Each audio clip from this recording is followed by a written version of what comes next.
বর্ষবরণের আয়োজনেও মানুষের মন কাঁদছে আগুনে পুড়িয়ে মারা নুসরাতের জন্য। মঙ্গল শোভাযাত্রা রূপ নেয় এক প্রতিবাদের মিছিলে। সোহেল রানার ক্যামেরায় আহমেদ রাব্বি তানিমের রিপোর্ট।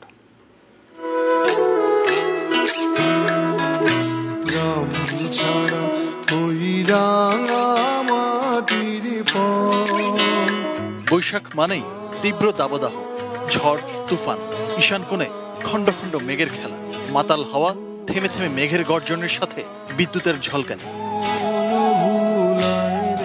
আবার অন্য রূপও আছে বৈশাখের।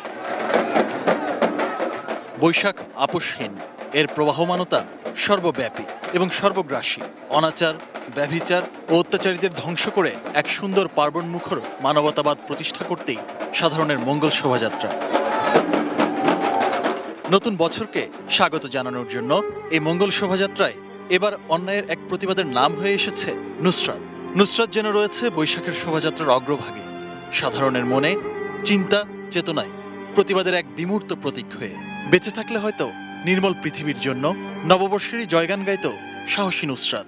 আজকে সকালেও যে আমি সাজগোজ করার সময় চিন্তা করেছি যে আজকে যদি নুসরাত বেঁচে থাকতো, মাদ্রাসার ছাত্রী ছিল, হয়তো বা আমাদের মতো সাজগোজ না করতো, কিন্তু তার জন্য তো একটা নতুন বছর ছিল। মঙ্গল শোভাযাত্রার স্লোগান হচ্ছে মস্তক তুলিতে চাই অনন্ত আকাশে।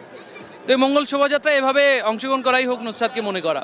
কষ্টটা অবশ্যই আমাদের মধ্যে আছে, আর এটা থাকবে, সবসময়ই থাকবে। বিচারটা না পাওয়া পর্যন্ত আমাদের কাছে এটা থাকবেই। অন্যায়ের বিরুদ্ধে প্রতিবাদ জানাতে আগুনে জ্বলে পুড়ে নুসরাত এই সমাজের জন্য রেখে গেছে একটি আওয়াজ, জাস্টিস ফর নুসরাত। নুসরাত আপুকে কেন হত্যা করা হলো? এসব কিছুর মাঝেই যেন নুসরাত প্রতিবাদের একটি জ্বলন্ত মশাল। এবারের বাংলা নববর্ষে এমন একটি প্রেক্ষাপট হচ্ছে যখন মানুষের বুকে, মানুষের মনে চুরিহাট্টার আগুনের দাগ, বনানী এফআর টাওয়ারের আগুনের দাগ এবং সবশেষ নুসরাত একটি প্রতিবাদের নাম হয়ে যখন বাংলাদেশে এসেছে, সেই নববর্ষটা, বিশেষ করে মঙ্গল শোভাযাত্রাটা একটি প্রতিবাদের রূপ নিয়েছে, একটি প্রতিজ্ঞায় রূপ নিয়েছে। যত সব অশুভ শক্তি রয়েছে এই সমাজে, বিশেষ করে অসুস্থ চিন্তাধারার মানুষ যারা বিভিন্ন সময়ে কিশোরী থেকে শুরু করে শিশুদের যৌন নির্যাতন করে, তাদের দ্বারা নিপীড়নের শিকার হয়, সেই নিপীড়নের বিরুদ্ধে এবার মানুষ সোচ্চার হবে, তার অধিকারের কথা বলবে।